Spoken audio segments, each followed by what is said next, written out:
নমস্কার বন্ধুরা, আমি সুমনা। আমি আজকে আপনাদের কাছে নিয়ে চলে এসেছি একটা ভর্তার রেসিপি বা বাটার রেসিপি। এটা হচ্ছে কুর্তি কলাইয়ের ভর্তা বা কুর্তি কলাই বাটা। এই জিনিসটা আপনারা কে কে খেয়েছেন আমি জানি না, আর যদি খেয়ে থাকেন তাহলে অবশ্যই কমেন্ট করে জানাবেন, আর যদি না খেয়ে থাকেন তাহলে সেটাও কমেন্ট করে জানাবেন। আর এই কুর্তি কলাইটা কি জিনিস, কিভাবে করতে হয়, কিভাবে খেতে হয়, সেটা আমি আপনাদের সঙ্গে শেয়ার করতে চলেছি। আমার ইউটিউব চ্যানেল কখনো সখনোতে চলে আসুন, তাহলে পুরো রেসিপিটা আপনারা পেয়ে যাবেন। তাহলে চলুন দেখতে থাকুন এই ভর্তাটা আমি কিভাবে বানালাম। নমস্কার বন্ধুরা, আমি আমার ইউটিউব চ্যানেল কখনো সখনোতে আজকে আবার চলে এসেছি। আশা করি আপনারা সকলে ভালো আছেন, সুস্থ আছেন। আজকে আমি আপনাদেরকে দেখাবো একটা কি বলবো, রেসিপি ঠিক নয়, কিন্তু এটা একটা দারুণ একটা জিনিস, যেটা আপনারা অনেকেই জানেন না, আবার অনেকেই জানেন। বিশেষ করে গ্রামের মানুষরা তো ভালো জানবেন। এই দেখুন, এটাকে বলে এটা এক ধরনের কলাই। এর নাম হচ্ছে কুর্তি কলাই। আমরা এখানে কুর্তি কলাই বলে জানি, আবার অনেক জায়গাতে হয়তো অনেক রকম নামে নাম দেয়, জানি না আমি সেটা। তা আমরা যেটা জানি সেটা হচ্ছে কুর্তি কলাই। নামটা শুনে বেশ হাসি পাই, তো কিন্তু কিছু করার নেই। এরকম কালো কালো এই কলাইগুলো হয়। এগুলো কিভাবে খায় সেটাই আপনাদেরকে আমি দেখাবো। তো প্রথমে এই কলাইটা আমি ভালো করে ঝেড়ে বেছে নিয়েছি, দিয়ে এটা আমি একটু ভেজে নেব। এরকম ভালো করে ঝেড়ে বেছে রোদে দিয়ে নিয়েছিলাম। তো এটা আমি ভালো করে ভেজে নেব, যাতে পুড়ে না যায়, অথচ বেশ ভাজা হয়, যেমন আমরা মুগ ডাল ভেজে থাকি সেরকম। দেখুন, এর মধ্যে তবুও দুটো একটা করে নোংরা রয়ে গেছে, সেগুলো আমি বেছে নিলাম।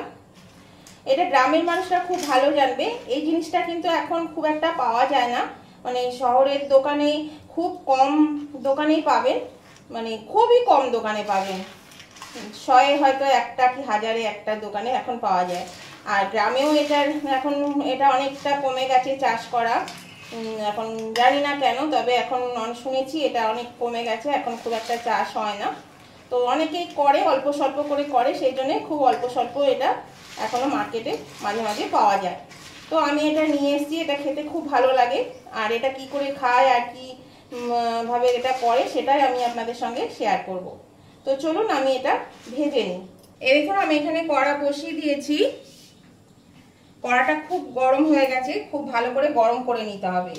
এর মধ্যে আমি এই অর্ধেকটা কলাই আমি ঢেলে দিচ্ছি। এটা কিন্তু শুকনো খোলায় ভেজে নিতে হবে, নেড়ে চেড়ে ভেজে নিতে হবে। এমনি নামিয়ে রেখে দিলে কিন্তু কড়াইয়ে ঢেলে দিলাম হয়ে গেল, তা হবে না। এটাকে বেশ ভালোভাবে এভাবে ভেজে নিতে হবে, নেড়ে চেড়ে। এইরকম বন্ধুরা, এটা ভাজা প্রায় হয়ে এসছে। আর কি করে বুঝবেন যে এটা ভাজা হয়েছে? কলাইয়ের কালারটা একটু চেঞ্জ হয়ে যাবে, আর কলাইগুলো ফটফট করে ফুটতে শুরু করেছে। দেখুন, আমি শুনতে পাবেন কিনা আমি জানি না। দেখুন, ফটফট করে ফুটছে, ফেটে ফেটে যাবে, হালকা আওয়াজ একটা আসছে, আর খুব সুন্দর একটা স্মেল বেরোবে। তো তখনই জানবেন এটা ভাজা হয়ে গেছে। বেশি কিন্তু ভাজলে আবার তেতো হয়ে যাবে এটা। দেখুন, এটা বেশ ভাজা হয়ে গেছে, ফুটছে। আমি এবার এটা নামিয়ে নেব। এটা আমি নামিয়ে নিলাম। এবার বাকি কলাইটাও আমি একইভাবে ভেজে নেব। আর কড়াটা কিন্তু খুব ভালো করে গরম করে নিতে হবে, তা না হলে কিন্তু ভালো ভাজা যাবে না। প্রথমে কড়াটা ভালো করে গরম করে নেবে, তারপর কলাইগুলো ভেজে নেবে। তাহলে এটাও আমি ভেজে নিই। দেখুন বন্ধুরা, এটা ভাজা হয়ে গেছে। এটা এখন গরম, এটা ঠান্ডা হবে, ঠান্ডা করতে দেব।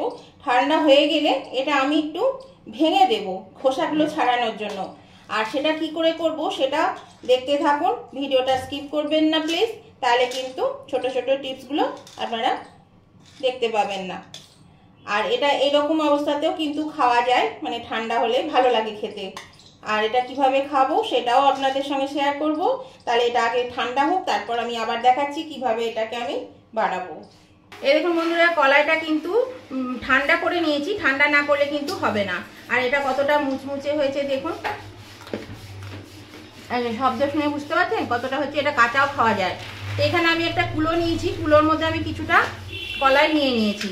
এটা আপনারা শিল নোড়াতেও করতে পারেন, আর মেশিনে করলে কিন্তু গুঁড়িয়ে যাবে।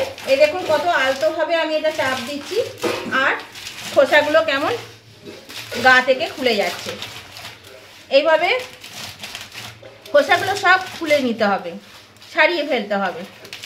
একটু আলতো চাপ দিলেই কিন্তু এগুলো সব খুলে যাবে। এই যে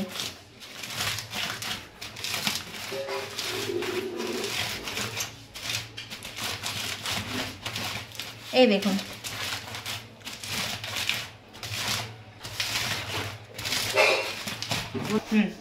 এই দেখুন এটা ছাড়িয়ে নিয়েছি। আর এইভাবে পাতলে, এটা উল্টো দিকে দেখাচ্ছি, এটা সোজা করে পাতলে, আপনারা তো জানেন কিভাবে পাতলাতে হয়, সেভাবে পাতলে পাতলে এইভাবে কলাইগুলো বেরিয়ে আসবে একদম। এই দেখুন পরিষ্কার কলাইটা বেরিয়ে আসবে। তো আমি এইভাবে আগে প্রথমে সব কলাইগুলো আমি খোসাগুলোকে ছাড়িয়ে নেওয়ার চেষ্টা করি, খোসাগুলো ছাড়িয়ে নিই। তার এখানে একটা কাগজ পেতেছি, এই চারিদিকে ছড়িয়ে যাবে বলে আমি কাগজটা পেতেছি, যাতে মাটি থেকে তুলতে সুবিধা হয়। এই দেখুন, আবার এটা দেখুন। তাহলে চলুন আমি এইভাবে খোসাগুলো আগে খুলে নিই, ছাড়িয়ে নিই। এই দেখুন বন্ধুরা, কলাইয়ের খোসাগুলো আমি ছাড়িয়ে নিয়েছি। আর এই যে দেখুন, দুটো একটা কলাইয়ের খোসা রয়ে গেছে। এরা লজ্জাবতী, সেই জন্য এদের জামাগুলো আর খোলেনি, কিন্তু এরা খুলে ফেলবে তখনই যখন আমি এই কলাইটা জলে ভিজিয়ে দেব। তো আমি এখানে কিছুটা পরিমাণ কলাই আমি এইখানে তুলে নিচ্ছি, এই বাটিতে জল দিয়ে ভিজিয়ে দেব। এটা আমি রাতেই ভিজিয়ে রাখছি, তাহলে বেশ এটা দেখবেন ফুলে টুলে একটু নিলেই এটা অনেক হয়ে যাবে। তো এটা ফুলে যায়, আর এই খোসাগুলো তখন কিন্তু এরা মানে জলে ভিজলে গায়ে ঠান্ডা লাগবে সেই ভয়ে জামা খুলে ফেলবে খুব সহজেই। তো এই দেখুন আমি এইটুকু পরিমাণে নিলাম, এই যে এইটুকু পরিমাণ নিলাম। এটা অনেকটা হয়ে যাবে কলাইটা বাটার পরে, এটা ভেজানো তাও এতটাও লাগবে না, অনেক হয়ে যাবে। তো এই রকম খোসাগুলোকে কিন্তু আগে ছাড়িয়ে নিতে হবে। আর এই খোসাগুলো দুটো একটা থাকলে কোনো অসুবিধা নেই, কেননা সবগুলো ছাড়ে না, কিছু থেকে যায়, তো এটার জন্য কোনো অসুবিধা হবে না। তো এইরকম দেখুন, এইবার আমি এটাই জল দিয়ে ভিজিয়ে দিচ্ছি। এই দেখুন এর মধ্যে আমি জল দিয়ে দিলাম, এটা কাল সকালে একদম ফুলে ফেপে ঢোল হয়ে যাবে। এই জলে ভিজিয়ে আমি রেখে দিচ্ছি, তারপর আমি আবার আপনাদেরকে কাল সকালে দেখাবো। এই দেখুন বন্ধুরা, সারা রাত ডালটা ভেজানোর পরে ডালটা কত ফুলে মোটা মোটা হয়ে গেছে, দেখুন কত বড় বড় হয়ে গেছে। এই দেখুন, দেখতে পাচ্ছেন কত বড় বড় হয়ে গেছে ফুলে, এইরকম বড় বড় হয়ে যাবে আর খুব নরম হয়ে যায়, এই যে ভেঙে যাচ্ছে। তো আর এই যে খোসাগুলো দেখুন, খোসাগুলো একটু ভালো করে চটকে দিলেই এই দেখুন বেরিয়ে আসছে। খোসাগুলো এইভাবে চটকালে, মানে চটকানোর দরকার নেই, এরকম ছাড়িয়ে দিলেই আঙুলে করে চাপ দিলেই খোসাটা কিন্তু বেরিয়ে যায়। বললাম না, এরা ভিজে গেলে তখন আর ভিজে জামা পরে থাকবে না, সাথে সাথে খুলে দেবে। এই দেখুন, সেই জন্য এটা খুলে দিচ্ছি। এই যে এই দেখুন, এই যে সব খুলে যাবে। আর দুটো একটা থাকলে কোনো ক্ষতি নেই, কোনো অসুবিধা হয় না। তো চলুন ডালটা আমি ধুইনি, ডালটা এবার ধুয়ে আমি এবার বেটে নেব মিক্সিতে, বা আপনারা চাইলে কিন্তু শিলনোড়াতেও বেটে নিতে পারেন। শিলনোড়ায় বাটলে তো স্বাদ খুবই সুন্দর হয়। তো শিলনোড়ায় আমি বাটতে পারবো না, কারণ আমার হাতে প্রচণ্ড ব্যথা, তা আমি মিক্সিতেই বেটে নেব। এই যে, তো চলুন এবার আমি এটা ভালো করে ধুয়ে নিই, আর এর সঙ্গে কি কি দিয়ে আমি বাটবো সেটাও আপনাদের সঙ্গে দেখিয়ে দিচ্ছি। তাহলে চলুন আমি ভালো করে এটা আগে ধুয়ে নিই। এই দেখুন বন্ধুরা, ডালটা আমি খুব ভালো করে ধুয়ে নিচ্ছি, মানে ধুয়ে নিয়েছি আর কি। তো দেখুন, দেখলেই বুঝতে পারবেন এবার কত বড় বড় হয়ে গেছে দানাগুলো, দেখেছেন কত বড় বড় দানা হয়ে গেছে, বিশাল বিশাল দানা হয়ে গেছে। তো এটা আমি এই মিক্সিং জারের মধ্যে জলটা ছেঁকে তুলে দেব। আর এতে বাটার সময় কিন্তু বেশ একটু জল লাগবে, তো সেই জলও দিতে হবে, নালে কিন্তু এটা বাটা যাবে না। জল দেবেন পরিমাণ মতন, বুঝে বুঝে জল দিতে হবে, অল্প অল্প করে জল দিয়ে বাটতে হবে। আর এই কুর্তি কলাইটা বন্ধুরা দু রকমের পাওয়া যায়। এটা হচ্ছে খাবার জন্য, এটাকে বলে কালো কুর্তি। আর আরেকটা কুর্তি কলাই পাওয়া যায় যেটা খুব অ্যাভেলেবেল, সেটা হচ্ছে আপনার দেখবেন ওই ইয়ে হলে পরে কিডনিতে স্টোন হলে পরে একটা কুর্তি কলায় জল ভিজিয়ে রেখে জল খায়, সেটা কিন্তু এমনি খায় না, ওটা জলটা খায়। অনেকে আছে ওটা আবার বড়া ভেজে খেয়ে নেয়, তো জানি না, আমি কোনোদিন ওটা খাইনি। তো এটা কিন্তু এমনি বেটে খাওয়া যায়। আর এটা কিন্তু গরম ভাত বলুন, পান্তা ভাত বলুন বা জল ঢালা ভাত বলুন, দারুণ খেতে লাগে। বিশেষ করে পান্তা ভাত বা জল ঢালা ভাতের সঙ্গে আরও বেশি ভালো লাগে, গরম ভাতেও ভালো লাগে কিন্তু তার সঙ্গেও বেশ ভালো লাগে। তো দেখুন এটা আমি ছেঁকে ছেঁকে তুলে দিলাম, কথা বলতে বলতে হয়ে গেছে। আর এর সঙ্গে দেব এই যে এখানে একটা বড় সাইজের পেঁয়াজকে একটু মানে ডুমু ডুমু করে ছোট ছোট ডুমু ডুমু করে কেটে নিয়েছি। আর এখানে 4টে কাঁচা লঙ্কা নিয়েছি, ফাটিয়ে নিয়েছি বাটতে সুবিধা হবে বলে। এই পেঁয়াজটা আর কাঁচা লঙ্কাটাও আমি এর সঙ্গে দিয়ে দেব, দিয়ে একসঙ্গে বেটে নেব। এখানে কিন্তু পেঁয়াজটা আমি বেটে নিচ্ছি, আপনারা চাইলে পেঁয়াজ বা লঙ্কা কুচি করেও দিতে পারেন না বেটে।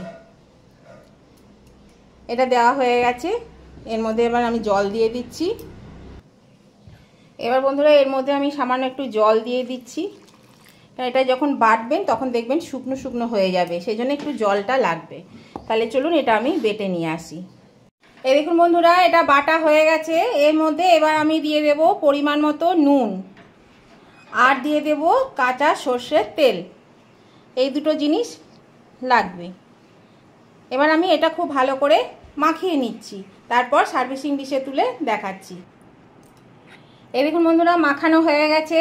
আর এটা কিন্তু এর থেকে পাতলাও করবেন না আর এর থেকে বেশি শক্তও করবেন না, তাহলে ভাতে মাখানোর সময় বেশি শক্ত হলে পরে খুব শক্ত হয়ে যাবে, মানে টাইট টাইট হয়ে যাবে, গলাতে মানে আটকে আটকে যাবে।